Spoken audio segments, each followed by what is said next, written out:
Hey everybody, welcome to your Friday night episode of I Plead the First. I'll catch you on the other side. American dream, I plead the first. White shirt, blue jeans, I plead the first. American dream, I plead the first. White shirt, blue jeans, I plead the first. American dream. All right, so I just did a live stream over on Facebook, and we talked about a few things, but I probably want to cover some of it again over here, maybe even more in depth. The live stream thing is something I just experiment with, man. It's I don't know. I rarely get very many views on there, and that's fine. But what it does do is it gets more attention on that particular post than the rest of my post, and more people view it, more people see it, which hopefully is growing our little community over on Cancel Culture Sucks and I Plead the First Facebook page, which is cool. So if you're not over there, head over there. It's a real cool group of people. We got several moderators that kind of keep things in check from people getting too out of hand or too many trolls or whatever. So I'm really proud of the little community that we've built over there. So on the live stream, we talked about first and foremost the jobs. Well, actually, we started out with Dogecoin, but we'll get to that later. The jobs report came out today, and as expected, it wasn't good. Nobody's surprised about that. Nobody's even remotely surprised about that, I don't think. And honestly, maybe even, I was going to say maybe even too early to blame Biden on that jobs report, but it's really not. He could have, because Trump made differences on the jobs report really quickly. You guys know I always try to remain fair on here, as fair as I can be anyway, because I am biased. But just thinking that out, I don't think it's too early.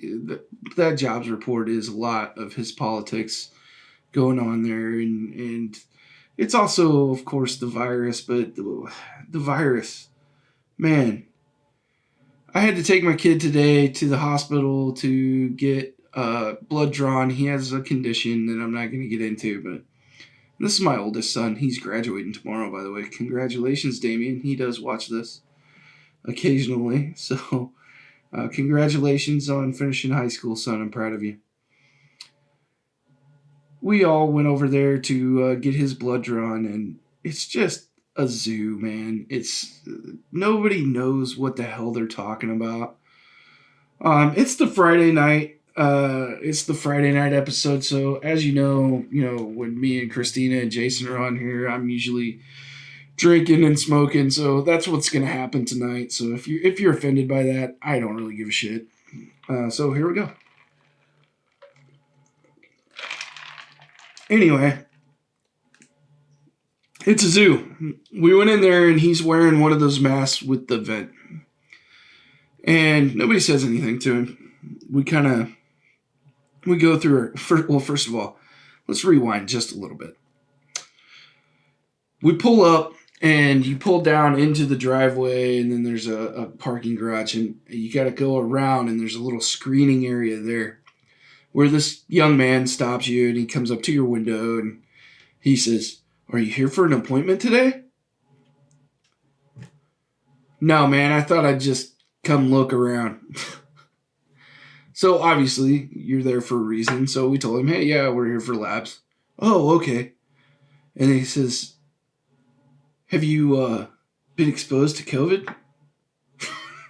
I'm like, "No, man." I mean, most of us that have been exposed to COVID at one time or another, I'm pretty sure I had it over a year ago when it was like nobody even really knew what it was yet. But it's not like that you were exposed. I mean, I know there's those cases where people say, "Hey, I tested positive. I know you and I were close together for whatever." I know that happens, but the chances are that most people are doing what they're supposed to, And probably if they had an appointment at the hospital that day, they're going to call and say, hey, man, I just got notified that I got exposed to COVID. I'm not going to be coming in for my appointment. That's what would happen most of the time. I know there's exceptions and there's idiots out there. I get it. But the questions, like, it boggles my mind that kid is probably out there getting paid $20 an hour or something like that to stand there and say, do you have an appointment? Oh, okay. Have you been exposed to COVID? Oh, okay. You're good to go. So then I go, and I'm not insulting him. Like, he's probably a good guy. There's no signs that he was deficient or anything like that. He's just a normal dude that needed a job, I guess. It doesn't make any sense to me. Anyway, we go and we park. And then we walk into the hospital, and there's an area well into the hospital, well into the lobby, where a lady is taking your temperature. And she doesn't speak to you. She doesn't say hi. She doesn't do anything. She just takes your temperature and hands you a sticker that says screened. So, I step up for my turn, and she takes my temperature and hands me my sticker. And I'm like, hey, how you doing today? No conversation whatsoever. She takes Damien's temperature, and he gets his special sticker. And then we just walk back to the lab. It's maybe 100 yards from the door. And we walk into the lab and say, hey, we're here to get some blood drawn.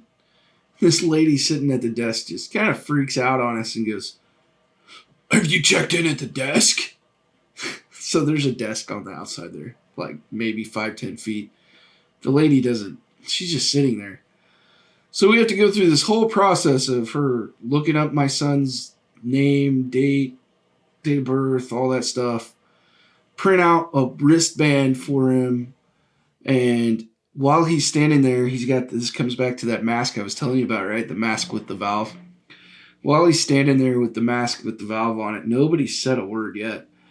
But there's a sign right there, and I look down at it, and it's like a series of masks that are no longer approved.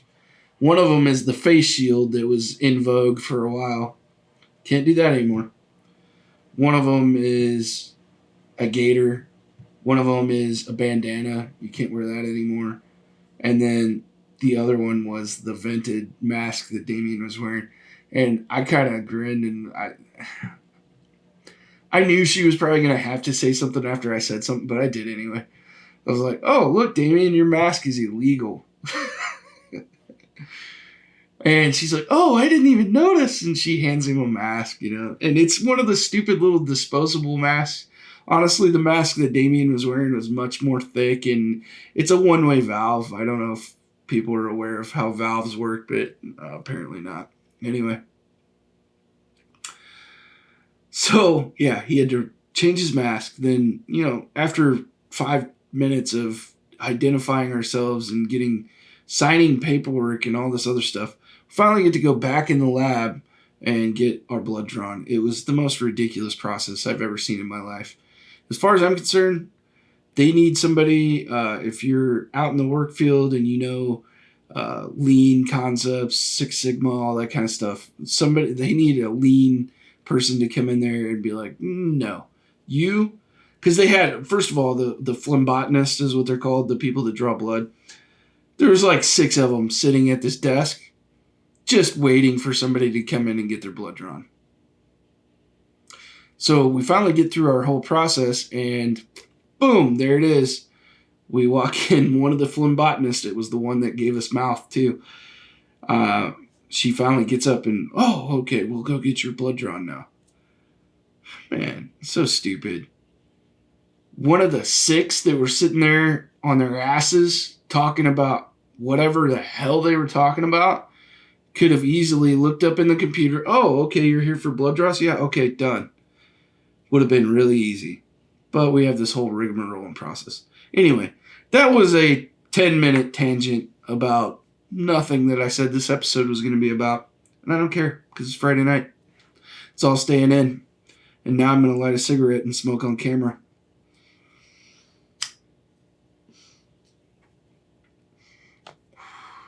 Let's get on topic. Dogecoin, Dog Coin, whatever, I don't know. How is it pronounced? If somebody could put in the comments the phonetic pronunciation of how to pronounce Dogecoin, I would much appreciate it. Currently, as I'm filming this, it's sitting at 68 cents, 68.9. It shot up earlier today to 75 cents. It took a lot of willpower for me to not dump my entire holding. And let me get this out of the way. I'm not a financial advisor. If you take some guy on the internet's advice with your financial well-being, then you're stupid, especially me. I'm just some guy. But I thought it'd be fun to talk about Dogecoin a little bit. It's kind of a craze, and crypto is kind of taking off. I know a lot of people are interested in it, and it's a little bit of a rebellion in a way against, kind of the traditional, the Fed and all the big dogs that run investment firms and everybody. It's kind of a big middle finger to those type of folks, because Bitcoin was never supposed to do what it's done. It's gone to levels that, just a year and a half, 2 years ago, I forget who it was, man. It's really not even worth looking up. It was some financial big shot. He came out in an article and said, if you invest in crypto, prepare to lose all your money. All right, dude. When are these people going to learn that the retail investors now have power? And the more that you tell them that they don't have power, the more the stuff that you say is a bad idea. They're just going to do it and prove you wrong. That's what happened with GameStop. It wasn't that everybody on Reddit thought that GameStop was just a fantastic investment. It was another gigantic middle finger to the system that has been manipulated by a sole few for many, many, many years. Pump and dump is not a new term. It's not something that we came up with, my generation or retail investors came up with. These major firms have been able to do that for years because they have this huge amount of money that they can invest. They can, it's just market manipulation. It just comes down to that, right? And ultimately, most people get away with market manipulation when they're these big firms and stuff. And they're just pissed off that market manipulation has come down to the grassroots level. They are infuriated. And the GameStop thing made a bunch of hedge funds lose tons and tons of money. So things in the investment world have changed. And the Dogecoin thing that's happening today and tomorrow, it's real. But how do I say this? In my opinion, right? I'm not a financial advisor again. In my opinion, there's no real good reason to invest in Dogecoin. There's no way to even really spend it right now. This is strictly just a middle finger to the establishment. So what I would say to people that are riding this Doge train, because I am, be very, very careful. And consider, I'm up right now quite a bit. I considered at 75 cents kind of pulling out my initial investment just to preserve that and then take whatever profits come tomorrow. But I kind of missed that boat. It was only up at 75 cents for really a minute or two. And I was sitting there discussing it on the phone, and we almost did it, both of us. Decided not to. I think tomorrow we'll see higher than 75 cents. If we don't, I'm still going to make money ultimately, but just be very careful with this stuff because this is exactly like the GameStop stuff. And if you haven't already bought your Dogecoin, I highly suggest that you don't buy in right now because, this thing is when tomorrow comes and Elon goes out on Saturday Night Live and does this thing, it's probably going to spike briefly, may even be in the middle of the night. But it's not going to last, man, and everybody's going to dump really quickly. When it hit 75 cents earlier today, you could literally see one big fish that had invested in Dogecoin just dump their entire investment and just say, hey, I'm out. And it went from 75 cents in a matter of a second or two to 70 cents again. It was a 5 cent drop, and it's going to drop fast when it drops. So just be careful, guys. That's my main thing. And like I said, I'm not a financial advisor, so don't sue me. Anyway, enough about Dogecoin. The cancel mob. All right, let's talk about this. I know I talk about Star Wars a lot. Really, I do love Star Wars, so that plays into it, and I keep up with Star Wars. But I don't think there's a bigger battleground in the United States right now than Star Wars for the cancel culture mob versus the people that hate cancel culture. It's kind of ridiculous. So, really briefly, I'm going to give you some background on the show that is called The Bad Batch. A few years back, there was a cartoon show that came out, and it was called The Clone Wars, and it was set in between episode 2 and episode 3 of the movies. And it was a really good show, man. It had a lot of cool stuff. It was fun to watch for kids, fun to watch for adults if you're a Star Wars fan. And it of course, kind of followed some clone troopers around, along with Anakin Skywalker and the Jedi, of course. But we got to know the clone troopers a little bit better. And one of the groups of the clone troopers that we got to know was the Bad Batch. And I'll keep it short, man. The Bad Batch now got their own spinoff show, but they're clones, okay? So this is key to what I'm about to tell you. They're clones of one dude. And you can look it up and see what he looks like. He's actually of what I would call an olive complexion. And he's always been kind of the darker skin. I wouldn't say, I would say Mediterranean descent if I had to guess, put a guess on it. But he's based on the actor from episode 2. And like I said, clones. So the cancel mob has come out and said, because the show came out on May the 4th, they watched the show and now they're bitching that the show, the Bad Batch clones are not more diverse. Let that sink in for a moment. The Bad Batch clones are not more diverse. They're based on one man's DNA, who is not a white man, by the way. And in the cartoon, the newest cartoon, some of them have a little bit different of skin tones, but none of them are black. None of them are Asian. They're not going to be. The dude that... I just don't understand it. It's stupid. I can't believe that there are people out there that really are that brainwashed that they're like, oh, this needs more representation. We need more representation in this group of clones. Good grief. You gotta be a special kind of stupid. So enough about that. I just thought I would bring it up. This is how dumb people are. They want more diversity in a group of clones. Jobs report released. The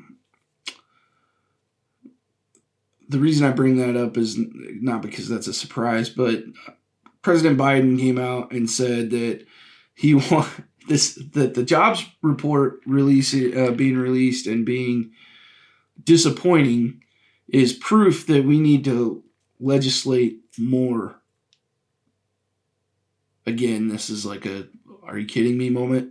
I just don't get it. I don't understand where they come from on this kind of shit.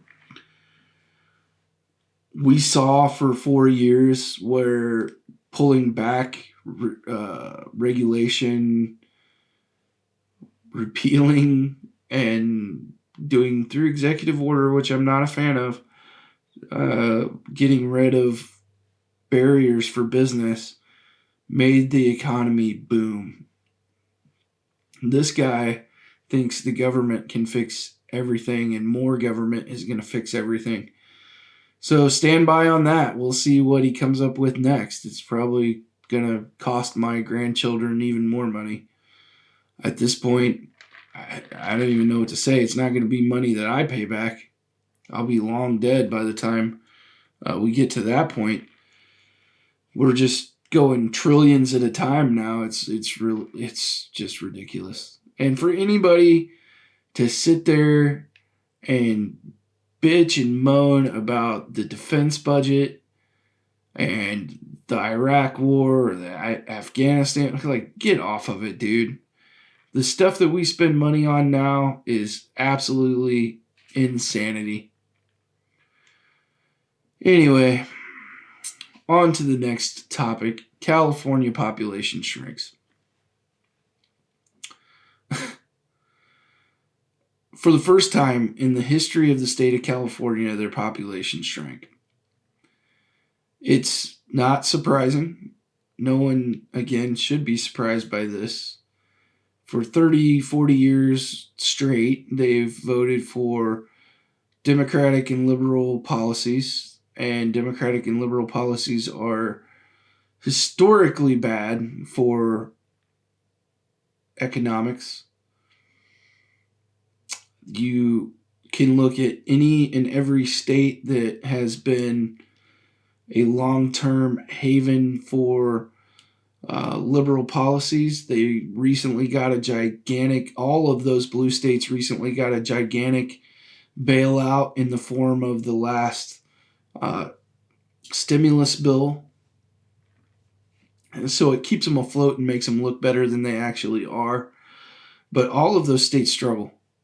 And the states that don't struggle with finance are actually the states that have low taxes or no income tax.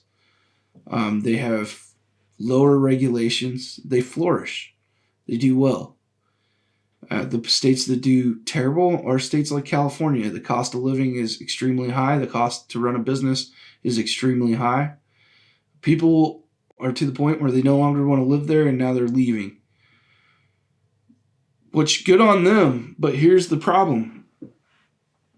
Some of those people are leaving. They're going to Nevada, they're going to Arizona, they're going to Texas, they're going to Colorado, they're going to places like that, and they are now voting, and this has been going on for a while. They're voting the same way they've always voted. They didn't learn anything. They just they lack self-awareness to a point that they don't understand their stupid liberal politics are what made California the way it is and made it to the point where they wanted to leave it. They don't even understand it. And it boggles my mind how you have to be so up your own ass to not understand that you and your voting screwed up that state. So now I'm going to take my happy ass over to Texas and ruin Texas. I feel for the population of Texas. I feel for real Texans that have lived in Texas all their life, and they're proud Texans, and they're happy with their way of life. They're happy with their pro-Second Amendment state. They're happy with their lack of an income tax. They're happy with the way they're doing business, and now they're getting this flood of liberal Democrats coming from California and attempting to vote in the same kind of garbage that caused everything that made them flee California. That's where we're at. That's where we're at in this world. People are that stupid. Can you believe that?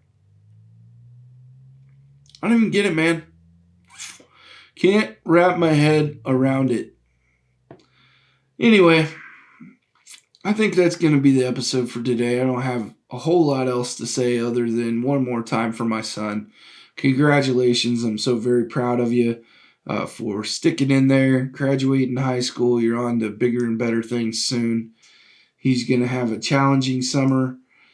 He wants to be a psychologist someday, and that's going to be obviously a long road. And you never know. Things change when you're 18 years old. Your ideas and your dreams change. So he may not end up pursuing that, and that's fine if he doesn't. But that's the plan right now.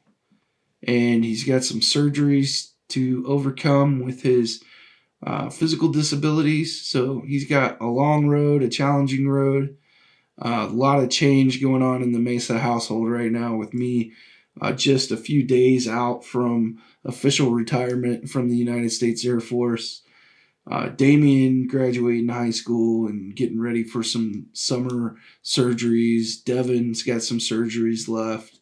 So we got big challenges here. Keep us in mind. Keep us in your prayers. And just understand, when I don't get 3 videos out a week, it's not because I have lost any passion for doing this. I actually love doing this. It's really fun for me to sit here and just talk, and I have even more fun when I have guests. So if some of you out there want to come on the show and talk and BS and catch up, and we can talk about anything you want to talk about, reach out to me and let me know. I'm happy to.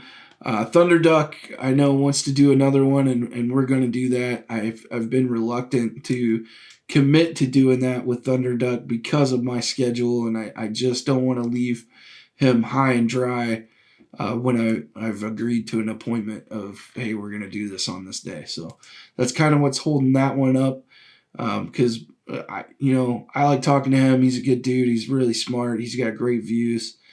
We have a little bit of a disagreement when it comes to police. It's not a big deal. I don't see it as some kind of wedge or anything like that.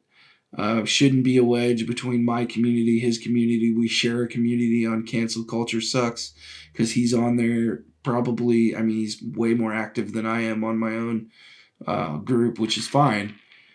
So I just want to kind of air that out a little bit and let everybody know.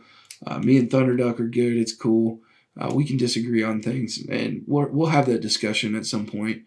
We're closer to agreeing than I think we both probably think, if that makes any sense. Anyway, that's it. Signing off for tonight. Guys, have a safe weekend. Here's your safety briefing. Don't drink and drive. Don't do anything stupid. Make sure everybody comes home safe. Take care of each other. Look out for each other. Don't be a bystander. If you see something stupid or nasty going on, stop it. Don't bring anybody into the population. Don't take anybody out. We'll see you next week. Yeah. Everybody smoking all the greenery. Yeah. Close the match 'cause they were handed down to me. But I'm still fly, I know. I'm still fly, let's go. It could all be worse, I could be a hater like you.